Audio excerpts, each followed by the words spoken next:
it'll drain that battery in sometimes 2 cuts, sometimes faster if it's not the good battery. A couple of them are getting old. I got a couple of replacements that do better, but sometimes you just don't have enough power.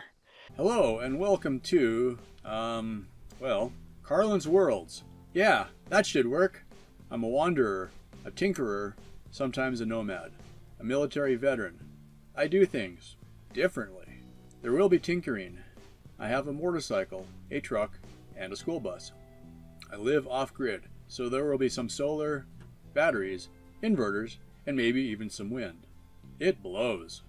And that's all I can fit into about 30 seconds. Oh, and please, if you like any of this, it would be really awesome if you could subscribe and click that notify bell. Drop a comment if you have any questions or ideas.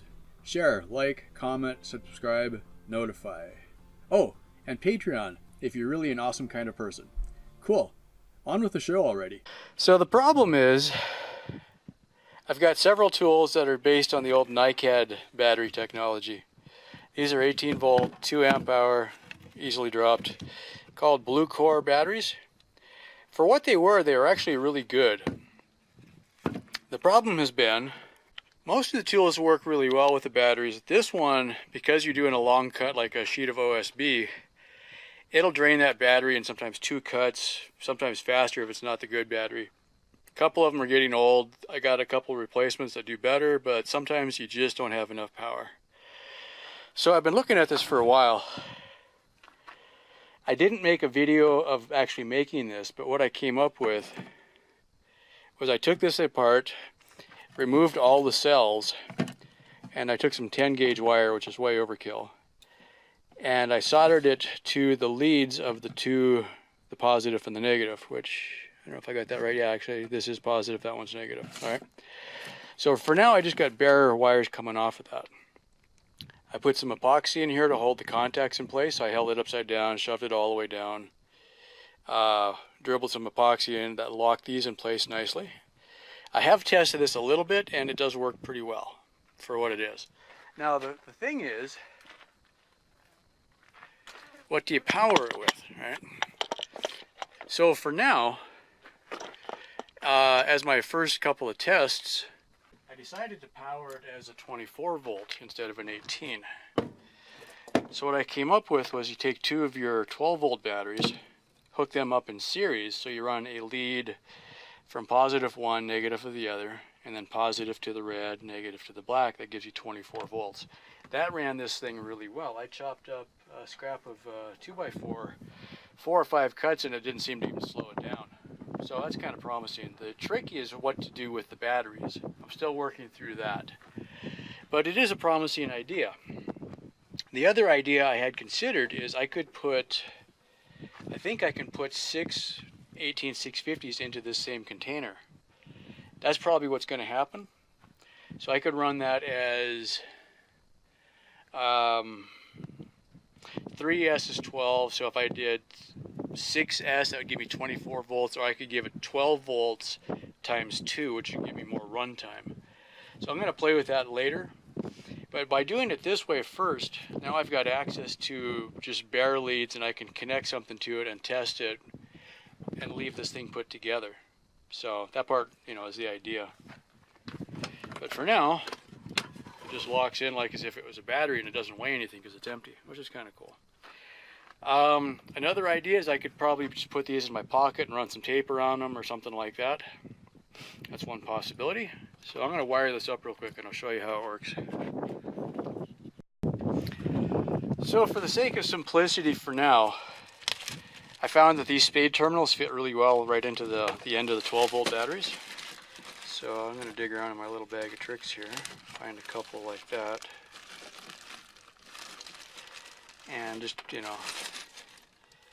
if you do something like this, you're on your own kind of thing. The plus side is it's pretty easy. The bad side is if you shorten your leads out, the batteries will probably explode. Seriously, so be careful with that. For these, I'm just going to crimp them on. It seems to work pretty well. Make sure they don't pull off. And for the first test, I'm going to cut some OSB because I need to make a cut anyway. So I'm going to do it with just a single 12 volt battery, which is going to be underpowered for this 18 volt saw. However, these are based on 18650s, I'm pretty sure. So they have more power potential than the old NiCads did. I think I've got enough of a lead here. Yeah, I'll just leave the battery sitting beside me for now. So this is 12 volts. That seems pretty slow. Let's see if it'll cut though. I don't need to go that deep. How about that?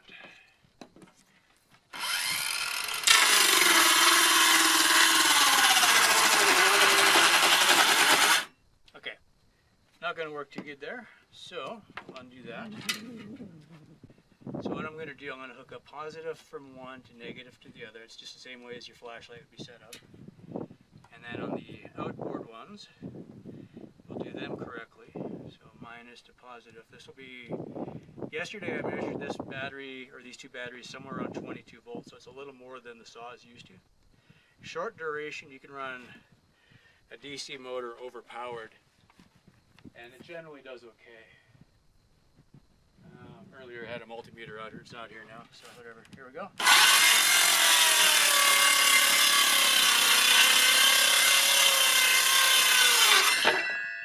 Alright, that seemed to work pretty good. So obviously it's going to be beneficial to find some way to ignore that pigtail, you know. I thought about this a while ago. I could probably spend the time, make a mount for these right into the bottom of there. I'm not likely to do that. All right. What I could see doing though is making a mount somewhere on here where they could just ride along. I'm more likely to put it in my pocket though. So come up with a way to attach the two together without taping it, because you know you still need to be able to take it apart to charge it. After I prove this a little bit more though, I do have a battery spot welding rig that I can make my own 18650 packs. That's more likely what I'm going to do. So I've made a few already. So now that I know that works, and I'm probably only going to use that on the saw. My 18 volt drill works just fine as it is. Typically I don't need to worry about that, just the saw needs a little bit more. And if I can run 18 at 24 volts, I think it'll work really well. So I just kind of wanted to show that. That's going to be a little standalone clip probably. If you're curious about it, this one had one seal. I just chiseled that off with a knife, and then it's Torx. These were 10, I think Torx 10 bits. Take it apart carefully, slide the contacts down. Always be watching so you don't short something out. I unsoldered the two leads, and then I had to break a spot weld off of one of the battery cells. This is what the pack looks like. These are considered C cells, rechargeables. So there is 1, 2, 3, 4, 5, 6, 7, 8, 9, 10, 11, 12, 13, 14, 15 times a volt and a half, or 1.2 volts actually. That's how they came up to 18. This one was the one I broke the spot weld off of, and these are just all spot welded together. So this was the negative end, positive, and it goes positive, negative, all the way through. You can see they're all spot welded together. And that's all there is to it. They took advantage of it needed to come up into the handle anyway, so do that. Now, real quickly, disconnect this so I don't catch it on fire. Two of these, get out of my shadow, would pretty much fit into the same spot. I could arrange them differently, you know. That would be easy enough to do.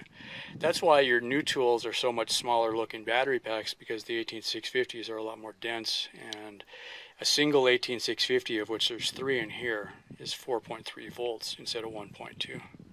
So you get a lot more voltage. And the lithium-ion battery has way more power potential capacity than the old NiCads and nickel metal hydrates did. So there you go. Use it if you want, at your own risk. Have fun. Count your fingers at the end of the day. Make sure you still got them all. I did want to add one more note. I am probably going to reattach leads to this. Right now the leads are taped down. And what I want to be able to do is still use the main charger that was used to charge these, so I can charge these after the fact. Because I got a few ideas that I could use these for. So they still work, they just don't have the capacity to run the saw. So I'll probably attach leads to it and then use it for maybe, because I've got some flashlights that were also 18 volt. So if I could solder these directly into the flashlight and then give it an external charging lead and then make it not removable, that would be a good flashlight again. So it's not wasted, it's just not, doesn't look the same as it did before. Alright, cool. Well, that's about it. Thank you so much for watching. Yeah, that should work. Cool. I do things differently. Oh, and please, if you like any of this, it would be really awesome if you could subscribe and click that notify bell. Drop a comment if you have any questions or ideas. Share, like, comment, subscribe, notify. Oh, and Patreon if you're really an awesome kind of person. Thank you so much for watching.